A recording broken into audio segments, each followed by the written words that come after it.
نحمده ونصلي على رسوله الكريم اما بعد فاعوذ بالله من الشيطان الرجيم بسم الله الرحمن الرحيم يا أيها الذين آمنوا إذا قمتم إلى الصلاة فاغسلوا وجوهكم وأيديكم إلى المرافق وامسحوا برؤوسكم وأرجلكم إلى الكعبين وإن كنتم جنبا فاطهروا وإن كنتم مرضى أو على سفر أو جاء أحد منكم من الغائط أو لامستم النساء فلم تجدوا ماء فتيمموا صعيدا طيبا فامسحوا بوجوهكم وأيديكم منه ما يريد الله ليجعل عليكم من حرج ولكن يريد ليطهركم وليتم نعمته عليكم لعلكم تشكرون واذكروا نعمة الله عليكم وميثاقه الذي واثقكم به إذ قلتم سمعنا وأطعنا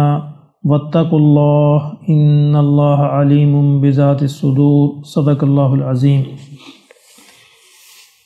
فرمایا یا ایھا الذین آمنو، اے ایمان والو، اذا قمتم، جب تم کھڑے ہو، الی الصلاۃ، نماز کے لیے، فاغسلوا وجوہکم، تو اپنا چہرہ دھو لیا کرو۔ یہ وضو کے فرائض بیان ہو رہے ہیں، یہ وضو کا ذکر ہو رہا ہے۔ فاغسلوا وجوہکم، تو اپنا چہرہ دھو لیا کرو، وایدیکم الی المرافق، اور اپنے دونوں ہاتھ جو ہے کونیوں تک دھو لیا کرو، وامسحوا برؤوسکم، اور اپنے سروں کا مسح کر لیا کرو، وارجلکم الی الکعبین، اور پاؤں بھی اپنے دونوں ٹخنوں تک دھو لیا کرو۔ اچھا، یہی وہ آیت ہے جس سے ہمارے شیعہ حضرات پاؤں کا مسح ثابت کرتے ہیں اور اہل سنت پاؤں کا دھونا ثابت کرتے ہیں، اور دونوں ہی آیت سے ثابت ہوتے ہیں۔ مزے کی بات یہ ہے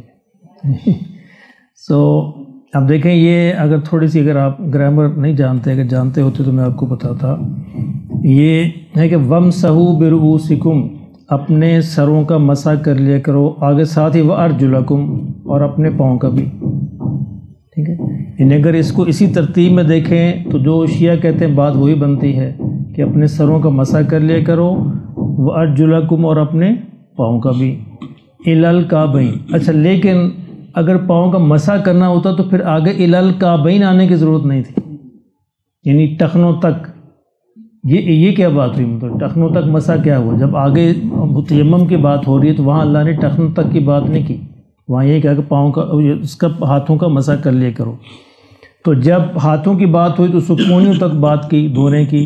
اسی طرح اس کا مطلب یہ ہے کہ اہل سنت کا یہ کہنا ہے کہ اس کا عطف جو ہے، یہ عطف کا مسئلہ ہے، اس کا عطف جو ہے وہ پیچھے ایدیکم پہ ہے، رؤوسکم پہ نہیں ہے۔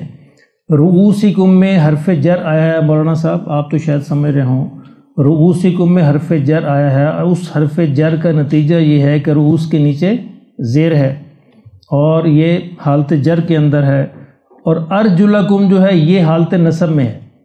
اگر اس با نے اثر کرنا ہوتا تو یہاں ارجلکم ہوتا، ٹھیک ہے۔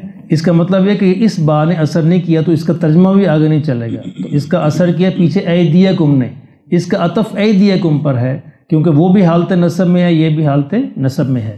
تو بہرحال یہ گرامر کی بات تھی۔ تو اس سے بہرحال میں یہ عرض کر رہا تھا کہ دونوں حضرات، ہمارے اہل سنت بھی اور شیعہ حضرات بھی، اپنا اپنا مسئلہ اسی سے ثابت کرتے ہیں، اور لیکن اہل سنت کے ہاں موقف بہت مضبوط ہے۔ ان کے دو کہنے ہیں، ایک تو یہ ہے کہ یہ حالت نصب کے اندر ہے، تو اس کا مطلب یہ ہے کہ یہ مسح کے اندر شامل نہیں ہے، یہ جس طرح پیچھے اللہ نے ہاتھوں کی ذکر کیا ہے تو اس کا ذکر بھی دھونے کا ہے۔ اور دوسرا یہ، اگر مسح ہوتا تو پھر اللہ الی الکعبین نہ کہتا، پھر اس کا کہنے کی ضرورت، یہ فالتو لفظ تھا کہ ٹخنوں تک اس کو مسح تو بس اوپر کر لینا ہے، تو ٹخنوں کو شامل کرنے کی ضرورت نہیں تھی۔ اور تیسرا ثبوت سنت رسول ہے صلی اللہ علیہ وسلم کے حدیث میں اور سنت میں نبی صلی اللہ علیہ وسلم کا مسلسل عمل یہ ثابت ہے کہ آپ صلی اللہ علیہ وسلم پاؤں کو دھویا کرتے تھے۔ وَإِن كُنتُمْ جُنُبًا، اور اگر تم ناپاکی کی حالت میں ہو، فَطَّهَّرُوا، تو پھر تم غسل کر لیا کرو۔ یعنی اگر کوئی صحبت کی ہے یا ویسے احتلام ہوا ہے، ناپاکی کی حالت ہے، تو اس صورت میں غسل کرنا ضروری ہے۔ وَإِن كُنتُم مَرْضَىٰ، اور اگر تم مریض ہو، بیماری کی حالت ہے، او علی سفرن یا تم سفر میں ہو، او جاء احد منکم من الغائط یا تم میں سے کوئی بیت الخلاء سے آیا ہے، او لامستم النساء یا تم نے عورتوں سے صحبت کی ہے۔ ابھی 4 چیزیں بتائیں، بیماری کی شکل میں، سفر کی شکل میں، اور بیت الخلاء پیشاب پخانہ کی صورت میں، اور عورتوں سے صحبت کی صورت میں۔ فلم تجدوا ماء، اگر تم پانی نہ پاؤ، ان ساری صورتوں میں اگر تم کو پانی میسر نہ ہو، فتیمموا، تو تم تیمم کر لیا کرو، یعنی پانی کا متبادل تیمم ہے۔ اس میں مفسرین نے لکھا ہے کہ جو مریض ہے اور جو مسافر ہے اس کے لیے پانی کی یہ شرط بھی نہیں ہے، یعنی مریض جو ہے اگر اس کو پانی سے تکلیف ہوتی ہے، پانی موجود ہے لیکن پانی کے استعمال سے اس کی بیماری بڑھنے کا اندیشہ ہے یا بیماری بڑھ جاتی ہے، تو پھر بھی اس کو تیمم کی اجازت ہے۔ یا مسافر ہے اور مسافر کے پاس پانی اتنا ہی ہے کہ یا پی سکے یا وضو کر سکے، تو اس کو پینے کے لیے بچانا چاہیے، تو پھر وضو کے لیے تیمم کرنا چاہیے۔ اور باقی تو وہ صورت ہے کہ اگر پانی اویلیبل نہیں ہے کہیں بھی کسی بھی صورت میں، تو بہرحال پھر تیمم کیا جائے گا۔ اور تیمم ایک ہی ہے، غسل کے لیے بھی وہی تیمم ہے اور وضو کے لیے بھی وہی تیمم ہے، یعنی وہ غسل کے لیے بھی کافی ہے اور وضو کے لیے بھی کافی ہے۔ اگر غسل کی حاجت ہے تب بھی وہی طریقہ ہے، اور اگر وضو کی حاجت ہے تو تب بھی تیمم کا وہی طریقہ ہے۔ فلم تجدوا ماء، اگر تم پانی نہ پاؤ، فتیمموا، تو تیمم کر لیا کرو، صعیدا طیبا، کسی پاکیزہ مٹی سے، یعنی پاک مٹی تلاش کرو، اس سے ہاتھ لگا کے مسح کر لو۔ تو تیمم کیا کرنا ہے؟ فامسحوا بوجوہکم، اپنے چہروں کا مسح کر لیا کرو، فامسحوا بوجوہکم، اپنے چہروں کا مسح کر لیا کرو، وایدیکم من، اور اپنے ہاتھوں کا بھی۔ اچھا، یہاں اللہ نے یہ نہیں کہا کہ چونکہ مسح کی بات تھی نا، دھونے کی بات تھی، تو کہا کہ کونیوں تک دھو، کونیوں کو شامل کیا، اور یہاں کہا بس مسح کر لیا کرو۔ تو اس کا مطلب یہ ہے کہ اگر وہاں بھی مسح کا ذکر ہوتا تو اللہ پھر الال کعبین اور ٹخنوں کا ذکر نہ کرتے۔ تو مسح کر لیا کرو اپنے چہروں کا اور اپنے ہاتھوں کا۔ ما یرید اللہ یہ نہیں چاہتا، لیجعل علیکم من حرج، کہ تمہیں کسی تنگی میں، تکلیف میں، مشقت میں ڈالے، اس لیے اللہ نے تمہارے لیے آسانی فرما دی، اللہ نے شریعت میں تمہارے لیے آسانی فرما دی اس مشقت سے بچنے کے لیے کہ بہت ساری صورتیں پیش آ سکتی ہیں۔ بلوچستان کے ایک علاقے میں ہم گئے تو وہاں پورے گاؤں میں ہر گھر کو ایک ایک بالٹی پانی ملتا تھا، کوٹا مقرر تھا، کوٹا۔ ہمیں تو اللہ کی اس نعمت کا اندازہ ہی نہیں ہے کتنی بڑی نعمت ہے، یعنی ہر گھر کا کوٹا مقرر تھا، اور اس کنویں پر باقاعدہ ایک نگران مقرر تھا، ہر گھر کو ایک بالٹی ملنی ہے جس سے اسے کھانا بھی پکانا ہے، پینا بھی۔ اب کیا کریں گے وضو، اور کیا کریں گے وہ نہانا، اور کیا کریں گے اس چیز، یعنی اس قدر بری صورتحال ہے پانی کے اسراف کی ہمارے ہاں کے، خوفناک صورتحال۔ اب صبح آپ چلے جائیں وسیم بلاک کے اس سڑک پہ مین پہ، پانی پانی ہوتا، ہر طرف پانی پانی، وہ اسکول والے ادھر پیچھے، یہ سب پانی بہانا بہت پسندیدہ مشغلہ ہے، اور یہ اس کا حساب دینا پڑے گا۔ یعنی اچھا وہ مٹی تو وہیں کی وہیں رہتی ہے، بلکہ کیچڑ ہو جاتا ہے، کہتے ہیں مٹی تو وہیں رہتی ہے، بلکہ زیادہ گندگی پیدا ہو جاتی ہے، کیچڑ پیدا ہو جاتا ہے۔ تو یہ اللہ ہدایت نصیب فرمائے، بہرحال ہمارے ذمے تو کہنا ہے، ہم کہتے رہیں گے۔ تو یہ پانی کے 2 چیزیں ہیں، ایک تو لوگوں کو تکلیف ہوتی ہے اس سے، اور دوسرے اسراف ہوتا ہے۔ اس اسراف کا قیامت کے دن حساب دینا پڑے گا۔ آقا دو عالم صلی اللہ علیہ وسلم نے حضرت عمرو بن العاص کو جب وہ دریا پہ وضو، نہر پہ وضو کر رہے تھے، تو ان کو کہا کہ اسراف نہ کرو۔ انہوں نے پوچھا کہ یا رسول اللہ صلی اللہ علیہ وسلم، اس حالت میں بھی اسراف؟ میں تو نہر پہ کروں، پانی وہیں جا رہا ہے، ضائع نہیں ہو رہا۔ آپ نے کہا ہاں یہ بھی اسراف، جتنا چلو میں اتنا ہی پانی لو جتنا تمہیں چہرے پہ ڈالنے کی ضرورت ہے، زیادہ پانی نہیں ڈالو۔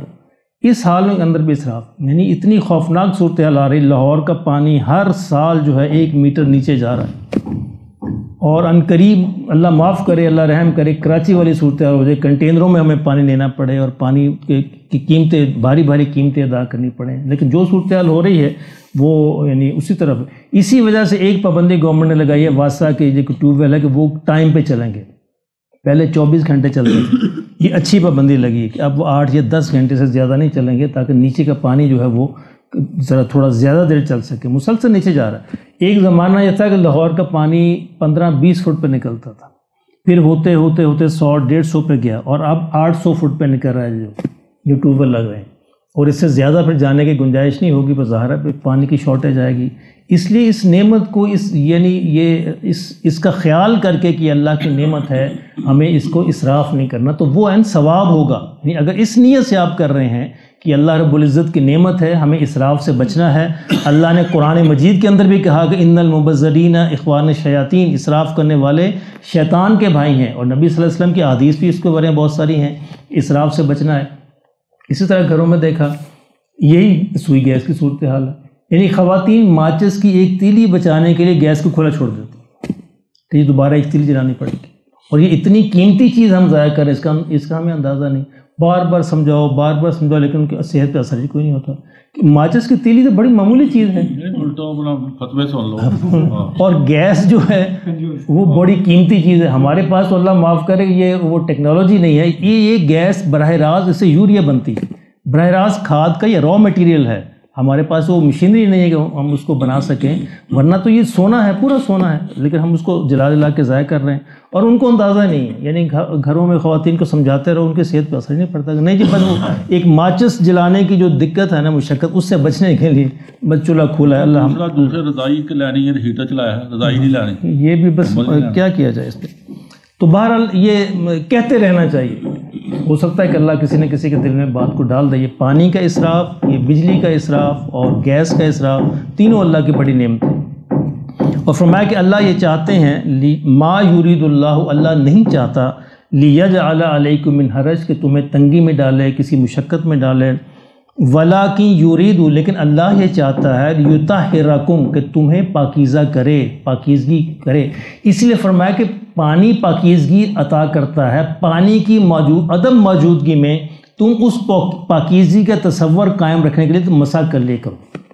اچھا، یہ بھی بہت ضروری ہے، جب چیزیں اپنی اصلی شکل کے اندر موجود نہ ہوں تو پھر ان کو علامتی شکل میں کیا جاتا ہے تاکہ وہ تصور قائم رہے۔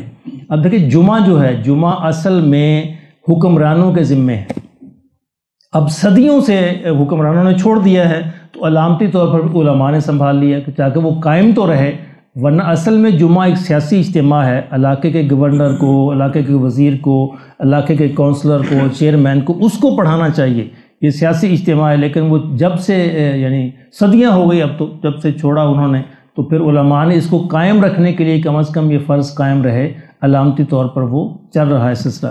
اس طرح جب بھی کوئی عبادت یا اس طرح چیز چھوٹ جاتی ہے تو اس کو علامتی طور پر کیا جاتا ہے۔ اس طرح وضو اور غسل اگر میسر نہ ہو پانی تو مسح، یہ تیمم اس کی علامت ہے تاکہ ذہن کے اندر وہ طہارت کا، پاکیزگی کا تصور قائم رہے۔ وَلِيُتِمَّ نِعْمَتَهُ، اور فرمایا اس لیے کہ اللہ تم پر اپنی نعمت کو تکمیل کرنا چاہتا ہے، پوری کرنا چاہتا ہے، علیکم لعلکم تشکرون، تاکہ تم شکر گزار بندے بن جاؤ۔ جب دیکھیں جسمانی اور روحانی یہ دونوں جو پاکیزگی ہیں، ان کا آپس میں بڑا گہرا تعلق ہے۔ جسمانی پاکیزگی روحانی پاکیزگی پر اثر ڈالتی ہے، یہ پکی بات ہے۔ یعنی اگر آپ اپنا جسم، کپڑے صاف ستھرے رکھتے ہیں تو اس کا اثر پڑے گا آپ کی روحانی پاکیزگی پر۔ اسلام پاکیزگی کا نام ہے، یعنی اسلام کو اگر کسی دوسرے لفظ میں بیان کرنا چاہیں وہ ہے تزکیہ، پاکیزگی۔ یعنی کچھ احکام اسلام میں ایسے ہیں کہ تم نے یہ کھانا، یہ نہیں کھانا، کیوں؟ اس کھانے سے تمہارا تزکیہ، پاکیزگی خراب ہوگی، اس کھانے سے نہیں ہوگی۔ کچھ چیزیں ایسی ہیں کہ یہ پہننا ہے، یہ نہیں پہننا۔ کچھ چیزیں جسم کے بارے میں ہیں، کچھ کھانے پینے کے بارے میں، اور کچھ آپ کے روح کے بارے میں کہ یہ کام کرنا ہے، غیبت نہیں کرنی، چغلی نہیں کرنی، حسد نہیں کرنا، کینہ نہیں کرنا، بغض نہیں کرنا۔